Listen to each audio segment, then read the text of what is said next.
She was certain the wealthy investor had come to destroy the last piece of her mother's legacy. He called her coffee shop unprofitable, demanded that the old photographs be taken down, and wanted to turn a cozy little cafe into just another business.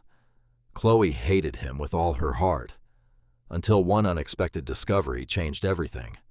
A forgotten letter hidden beneath an old recipe box revealed a secret Lucas had carried for years. Why would a successful millionaire risk his own life to save a small neighborhood coffee shop?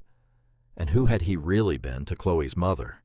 This story will remind you why you should never judge a person before you know the pain they've been hiding.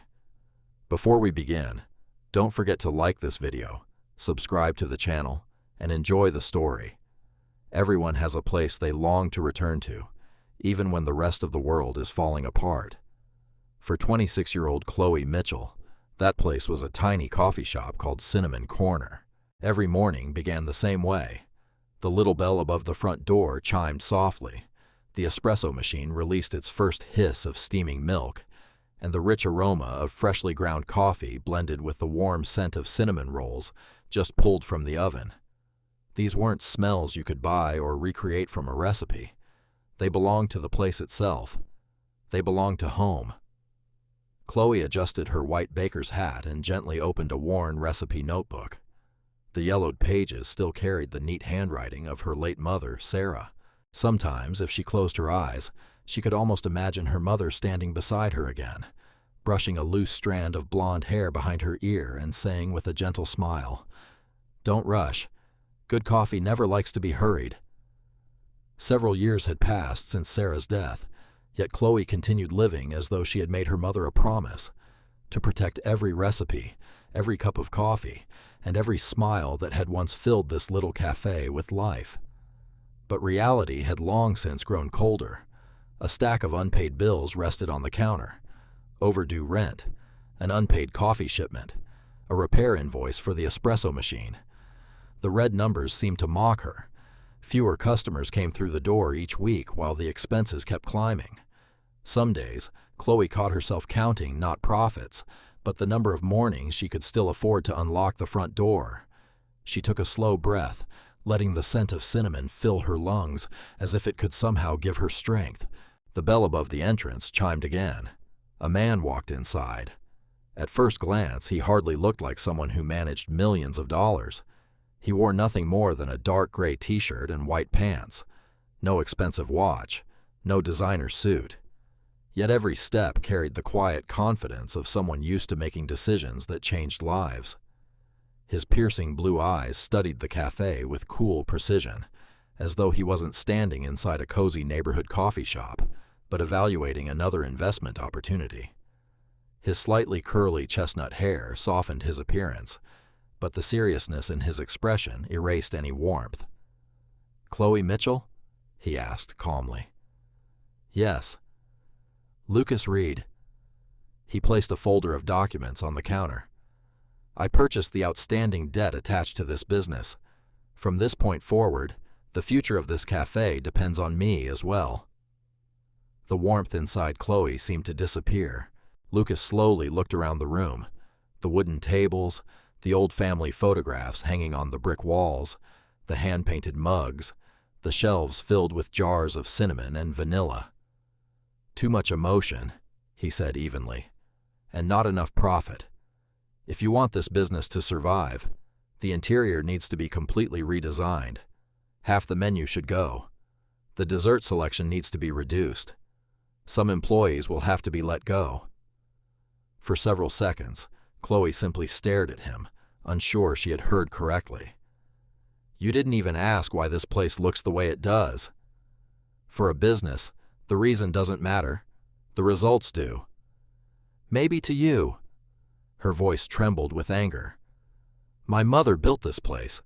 Every photograph, every recipe, every single coffee cup means something. Meaning doesn't pay the bills. And do you see anything besides numbers?" Lucas met her gaze without hesitation. "Numbers are the only reason this place still has a chance to exist." "No," Chloe answered quietly. "People are the reason this place exists. You've just forgotten how to see them." Silence settled over the cafe. Even the espresso machine seemed to stop hissing, as though it refused to interrupt the tension between them.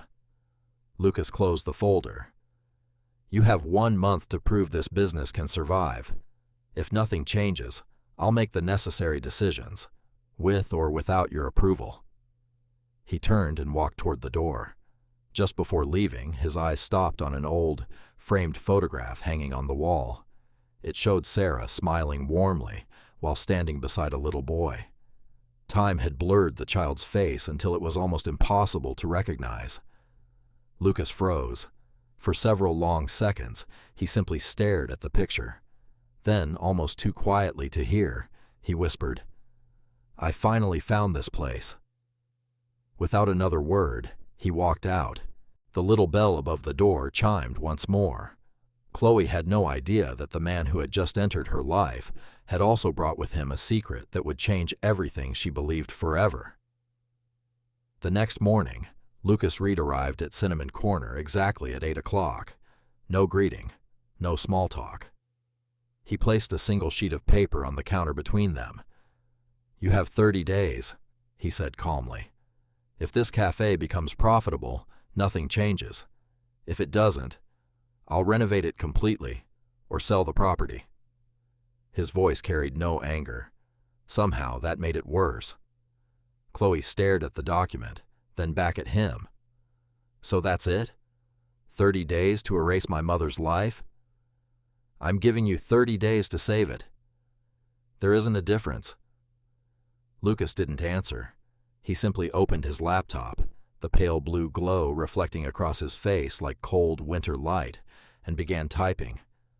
That was how their strange partnership began.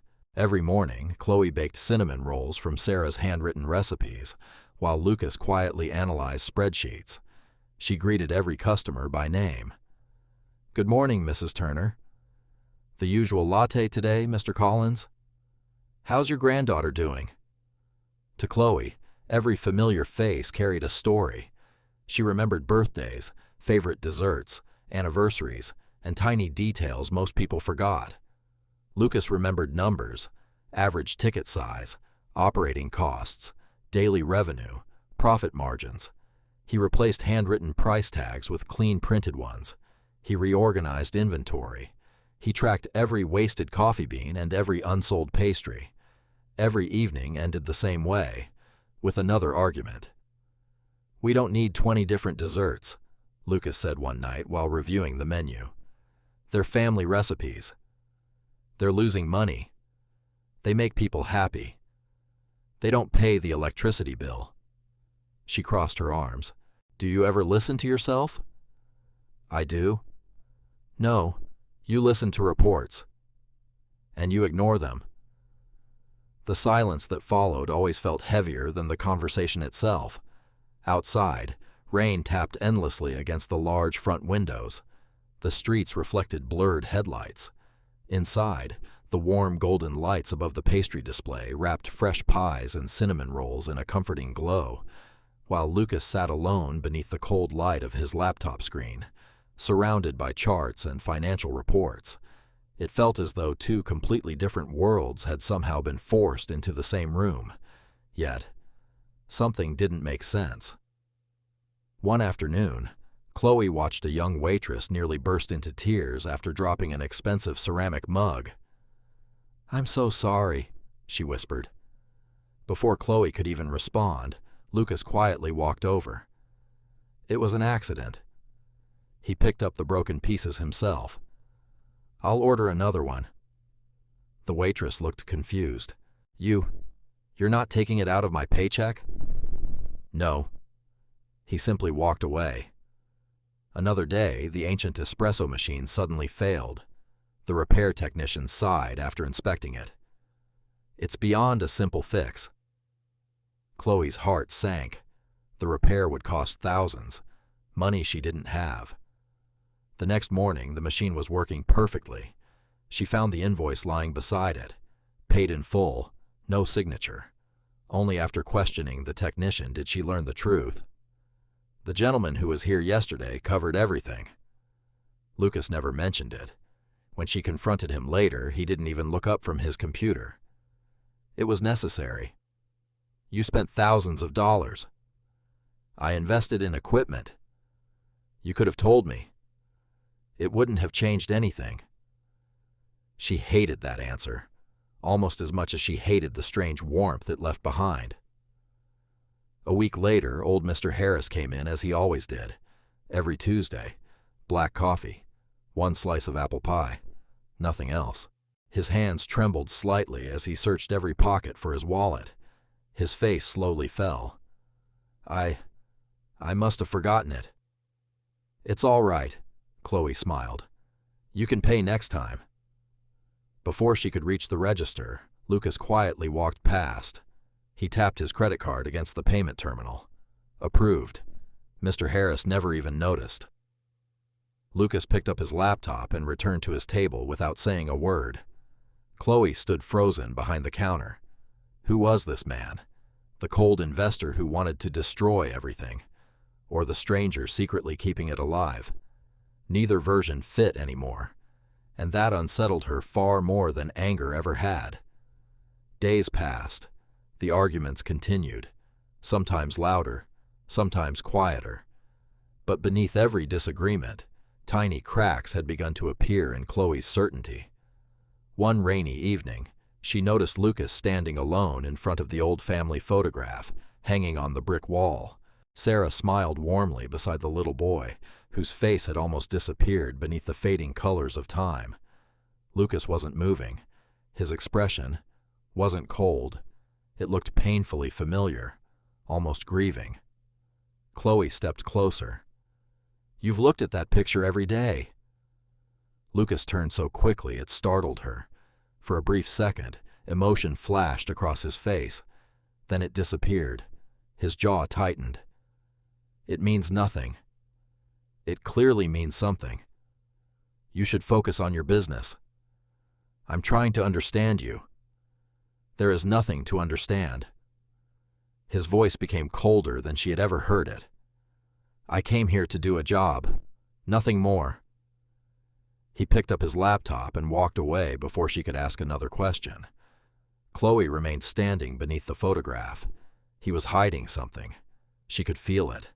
Not because he lied, because every time the truth came too close, he ran from it. Late that night, after everyone had gone home, Chloe stayed behind to organize invoices scattered across the counter. Lucas had left in a hurry after receiving a phone call. Several folders still lay open. She reached for one, intending only to stack the papers neatly. A folded, yellowed napkin slipped quietly onto the floor. It wasn't ordinary. It carried the faded Cinnamon Corner logo from many years ago. Her pulse quickened. Slowly, she unfolded it. Across the worn paper, written in uneven, childish handwriting with blue crayon, were 7 simple words. For Lucas, you're always safe here. Chloe stared at the message. Her breathing stopped. The rain outside seemed to disappear. The entire cafe fell into silence. Only one question echoed through her mind. How could someone who had never been here own a memory like this? The storm arrived just before closing. At first, it was only distant thunder rolling across the darkening sky. Then the rain came, heavy enough to blur the city outside into streaks of silver. The large front windows trembled beneath each gust of wind, while flashes of lightning briefly illuminated the warm interior of Cinnamon Corner. Only Chloe and Lucas remained inside. The last customer had left minutes earlier. Chloe was wiping down the counter while Lucas sat at his usual table, reviewing financial reports beneath the pale glow of his laptop. Neither of them spoke. The silence between them had become strangely familiar. Then, the lights flickered. Once, twice. A sharp crack echoed from the kitchen. The smell hit them almost instantly. Burning plastic. Lucas looked up. What was that? Before Chloe could answer, another loud pop exploded from the back of the cafe. The lights went completely black. For one terrifying second, the only thing visible was the lightning outside. Then orange flames burst from the kitchen doorway. Smoke rushed across the ceiling. The fire alarm screamed. "Chloe!" Lucas shouted. She instinctively ran toward the kitchen. "No!"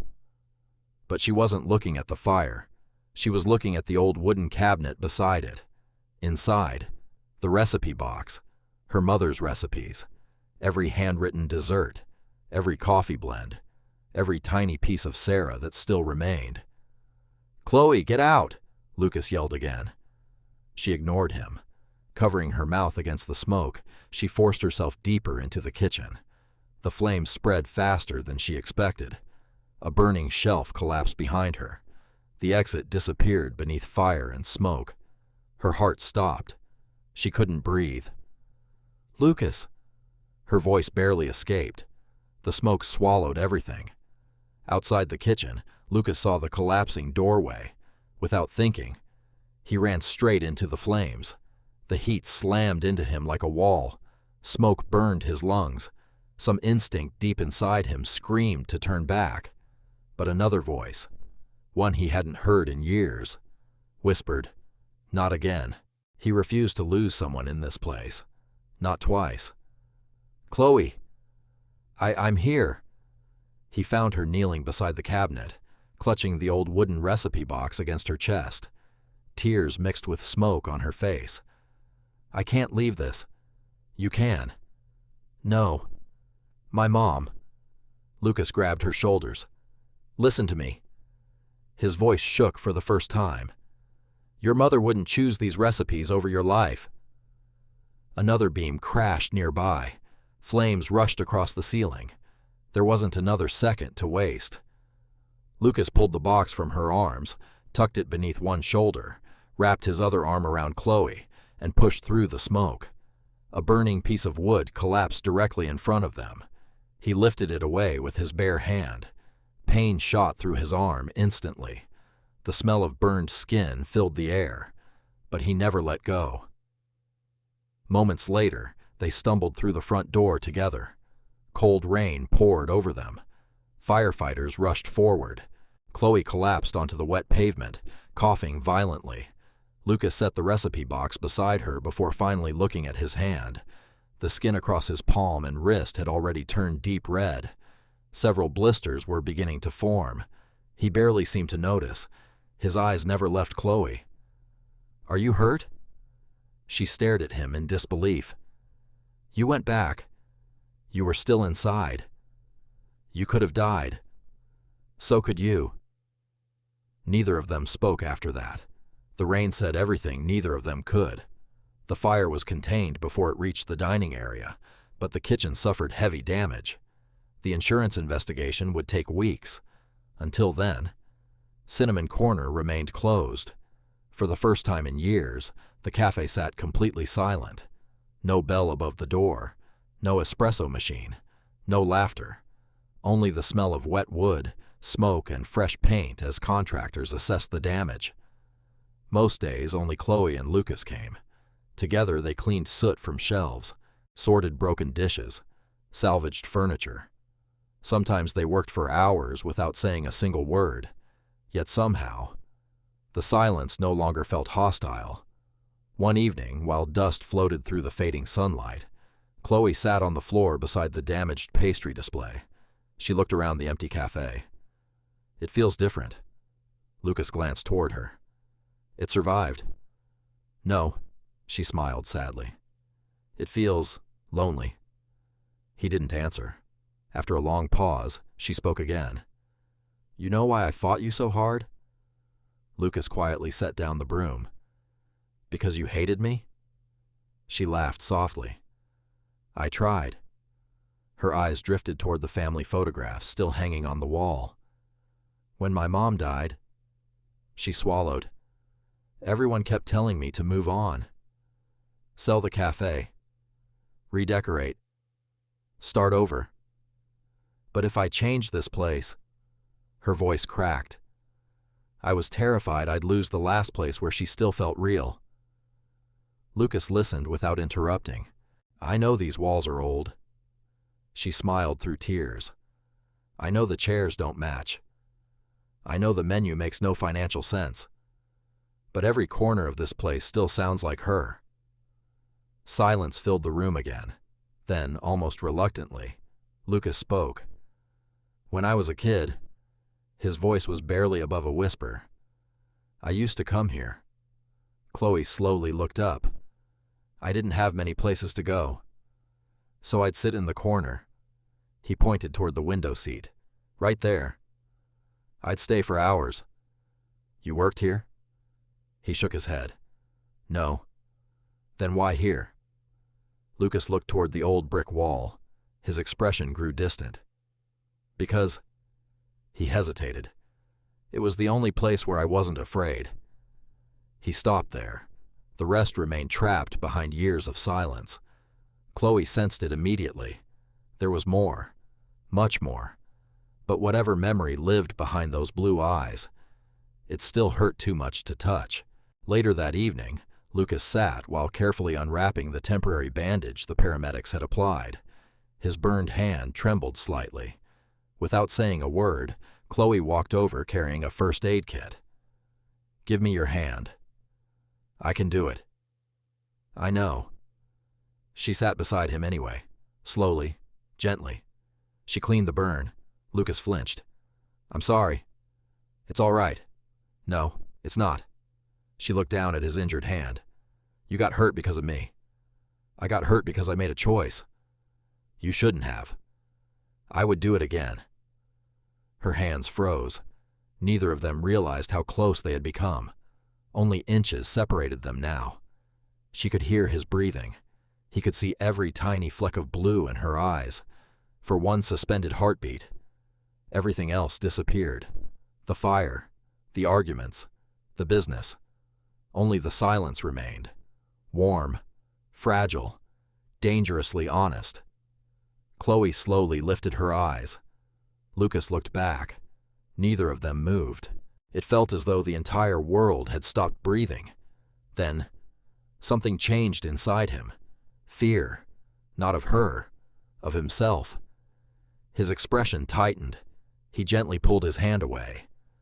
"This," his voice broke, "is a mistake." Before Chloe could answer, he stood. "I should go." He left before she could stop him. The front door closed softly behind him. Chloe remained sitting alone with the unopened first aid kit beside her. Her heart felt strangely heavier than it had after the fire. Trying to distract herself, she carried the rescued recipe box onto one of the surviving tables. The wood was blackened along one edge. Carefully, she began removing each notebook, each handwritten recipe card, each faded photograph. Everything had survived. Almost. At the very bottom of the box, hidden beneath several old baking journals, lay a sealed envelope she had never seen before. Its paper had yellowed with age. Across the front, written in Sarah's unmistakable handwriting, were only a few words. "To be opened when the time is right." Her heartbeat quickened. With trembling fingers, Chloe carefully broke the seal. She unfolded the letter. Her eyes scanned the first few lines. Then she froze. Right there, written clearly in the middle of the page, was a name. Lucas Reed. For a long time, Chloe simply stared at the letter. Outside, the rain continued to fall against the windows of Cinnamon Corner, soft enough to sound almost peaceful. Inside, nothing felt peaceful anymore. Her hands trembled as she unfolded the fragile paper completely. The handwriting was unmistakable. Her mother's. Every curve of every letter carried the warmth Chloe had spent years trying not to forget. She began to read. "My dearest Chloe, if you're reading this, then life has once again reminded you that kindness is never simple. I hope one day you'll understand something that took me many years to learn. Sometimes the people who seem the coldest are carrying the heaviest wounds. There was once a little boy who used to stand outside this cafe. He never asked for food, never asked for help. He simply watched through the window as other families laughed together over hot chocolate and cinnamon rolls. Every evening he disappeared before anyone noticed him. One rainy afternoon I invited him inside. His name was Lucas." Chloe stopped breathing. The room around her disappeared. Only the letter remained. He was terrified of making noise. He apologized every time he accepted a sandwich, as though being hungry was something shameful. His father drank heavily. Some nights Lucas wandered the streets until morning, because going home frightened him more than sleeping outside. So I made a small place for him in the storage room behind the kitchen. There was an old blanket, a chair, and a lamp that barely worked. To anyone else, it looked like a forgotten corner. To him, it became the safest place in the world. Every afternoon, I baked one extra cinnamon roll. I always pretended it had come out misshapen and couldn't be sold. He believed me for months. A tear slid silently down Chloe's cheek. She remembered that storage room. She had been too young to understand why her mother always disappeared into the back for a few minutes every afternoon. Eventually, I contacted social services. It took time, but they finally removed Lucas from that house. The day he left, he hugged me tighter than anyone ever had. He cried so hard he couldn't speak. Before getting into the car, he promised me something. "One day I'll come back. I'll make sure you never have to worry again." I told him he didn't owe me anything. Kindness is not a debt. It is a gift that asks only to be passed on. The final lines blurred beneath Chloe's tears. Then she reached the last page. "If Lucas ever returns, please don't let him spend his life apologizing for surviving." The letter slipped from Chloe's fingers. Everything suddenly made sense. The photograph, the napkin, the way Lucas stared at the walls, the way he knew exactly where the old storage room had been, the way he had run into the fire without hesitation. He hadn't been protecting a business. He had been protecting the only home he had ever known. That evening, Chloe searched the office files left behind after the fire investigation. She wasn't looking for anything in particular. Then she found another envelope. This one wasn't addressed to her. It contained copies of medical records, hospital invoices, transfer confirmations, wire receipts. Every payment had been made years ago, large amounts, enough to cover surgeries, specialists, medication. At the bottom lay a single document: transfer rejected, recipient deceased. The date froze her blood. Lucas had sent the money. He had simply been too late. Weeks too late. She covered her mouth. Oh my God. For years, he had believed he failed the woman who had saved his life. Everything he had done since then. Buying the debt, saving the cafe, paying every hidden expense, standing between Chloe and the fire. None of it had been about money. It had all been guilt. A guilt so heavy that he had mistaken punishment for gratitude. Night had already fallen when Chloe found him. He was standing alone inside the dark cafe. The contractors had gone home. Only one lamp remained on. Rain crawled slowly down the large front windows. The old wall clock ticked steadily through the silence. Lucas didn't turn around. "I figured you'd read it." His voice sounded tired, older than before. "You knew?" "Yes. And you still never told me." "I wasn't supposed to." Chloe stepped closer. "You bought my debt." "Yes." "You paid for everything." "Yes." "You saved this cafe." Silence. "You saved me." He closed his eyes. "I tried." Chloe's voice trembled. "Why didn't you trust me enough to tell me the truth?" Lucas finally looked at her. His blue eyes no longer looked cold. They looked exhausted. "Because I had no right. You decided everything for me." Her voice echoed through the empty cafe. "You bought my future. You paid my bills. You controlled every decision. You made me believe you wanted to destroy this place, when all along you were trying to save it. I know." "No." Tears filled her eyes. "You don't know. You stole my choice. I would have helped you if you had simply told me who you were." His shoulders slowly dropped. "I wasn't trying to take your choice."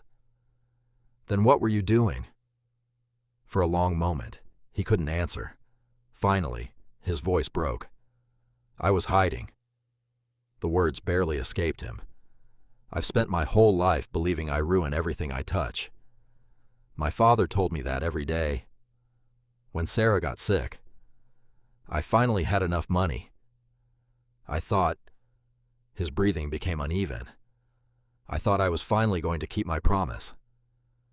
He looked down at his hands, the same hands still marked by fresh burns. But I was too late. His voice cracked completely. She died believing I forgot her. No, Chloe whispered. She never believed that. I forgot myself.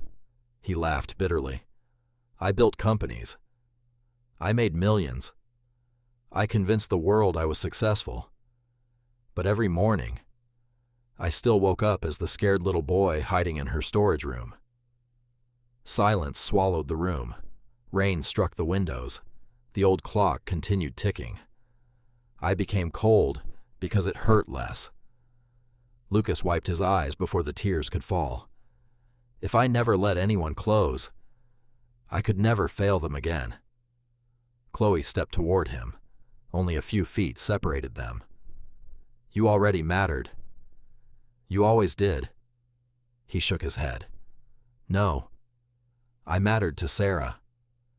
You deserve someone who isn't trying to spend his entire life paying for one mistake. You don't understand. Then help me understand. He looked at her with heartbreaking tenderness. I don't know how to forgive myself. Neither of them spoke again. The silence carried more pain than any argument ever had. Lucas slowly reached into his bag. He placed a thick folder onto the wooden table between them. Chloe frowned. What is this? Ownership papers. She opened the folder. Her eyes widened. Every legal document, every debt release, every property transfer, the cafe, the building, everything, signed, paid in full, transferred entirely into her name, without conditions, without repayment, without a single demand. She looked up in shock. Lucas, he managed a faint, broken smile. I came here to repay your mother's kindness. He paused, then quietly said the words that had haunted him for years. But I think I got everything wrong again. Before Chloe could stop him, he turned. He walked toward the door. The bell chimed softly one last time. Then he disappeared into the rain, leaving Chloe alone in the cafe, holding not just the keys to the place her mother had built, but the unbearable weight of a man who had spent his entire life believing he was beyond forgiveness. For a long time, Chloe remained standing in the middle of the empty cafe. The rain had almost stopped. Only the steady ticking of the old wall clock disturbed the silence. Lucas was gone. His footsteps had disappeared into the night, but somehow his presence still lingered in every corner of Cinnamon Corner. On the table lay the folder containing the ownership papers. Beside it rested Sarah's letter. With trembling hands, Chloe unfolded it one last time. Her eyes fell upon the final lines. Kindness never becomes a debt. It must simply continue through other people. She read the sentence again, and again, until, for the first time, she truly understood what her mother had meant. Lucas had spent years believing he owed Sarah a lifetime of repayment. He had mistaken gratitude for punishment. Every sacrifice, every lonely decision, every sleepless night. He had built a prison from his own guilt and locked himself inside. Sarah had never wanted that. She had never saved a frightened little boy so he would spend the rest of his life apologizing for surviving. A quiet smile appeared through Chloe's tears.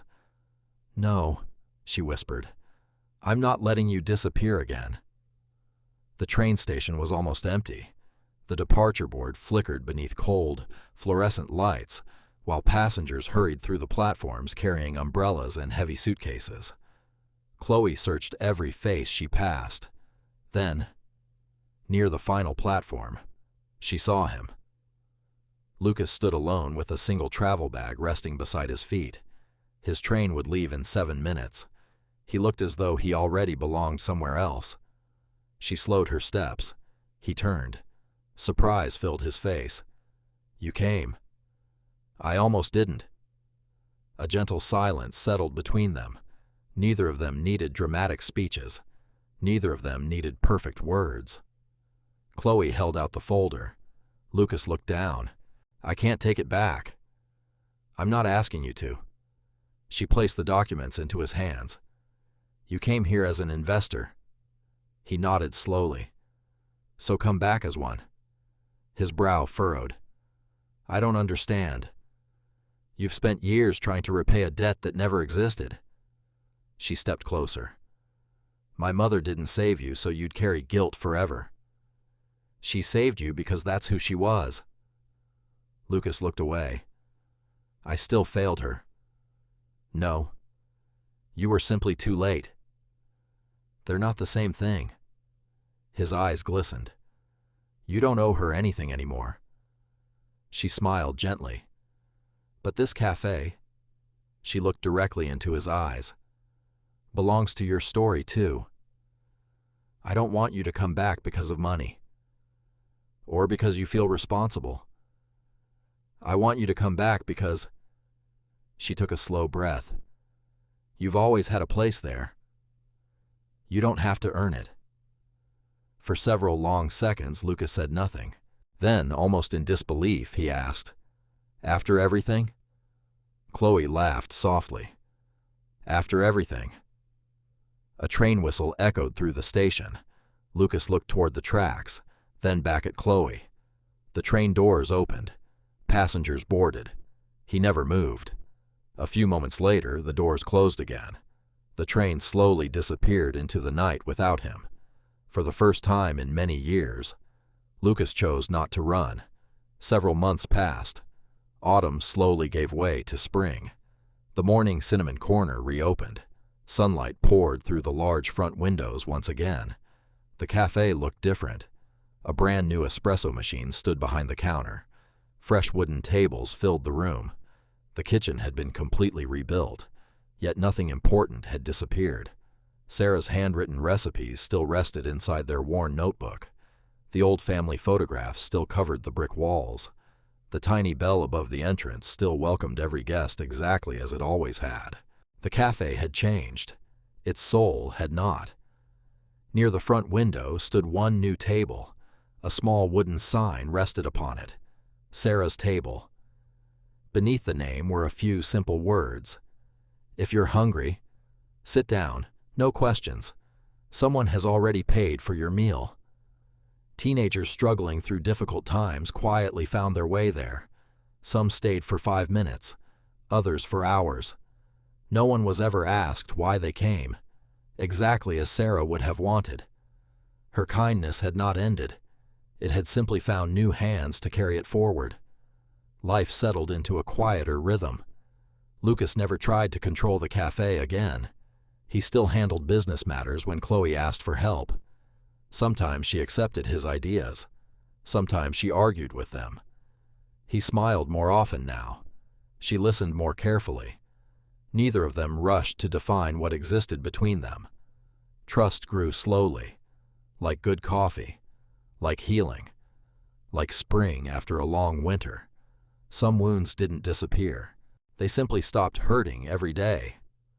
One peaceful morning, the little bell above the cafe door chimed. Chloe looked up from behind the counter. Lucas had just walked inside. No expensive meetings, no folders, no business plans. Only a quiet smile and the familiar dark gray t-shirt she had come to recognize. Without asking what he wanted, Chloe prepared a fresh cup of cinnamon coffee. She placed it gently in front of him. The warm steam curled between them. Lucas looked at the cup, then at her. Chloe smiled, softly, warmly, as though welcoming someone home. You don't have to earn your place here anymore. For a moment, Lucas simply stared at her. Then, for the very first time since they had met, he smiled without pain, without guilt, without pretending to be stronger than he felt. It wasn't the smile of a wealthy investor. It wasn't the smile of a man trying to repay a debt. It was the smile of the frightened little boy who had finally realized he was home. Sometimes the coldest people we meet are not heartless. Sometimes they are simply exhausted from carrying pain that no one else can see. It is easy to judge someone's silence, much harder to understand the story that created it. Forgiveness is not about pretending the past never happened. It is about refusing to let the past decide who someone must remain forever.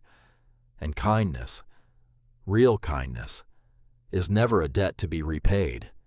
It is a light meant to be passed from one heart to another. Perhaps the greatest gift we can ever give someone is not money, not success, not even rescue. Perhaps the greatest gift is allowing another person to believe that they are worthy of being loved, welcomed, and forgiven, without having to earn it first.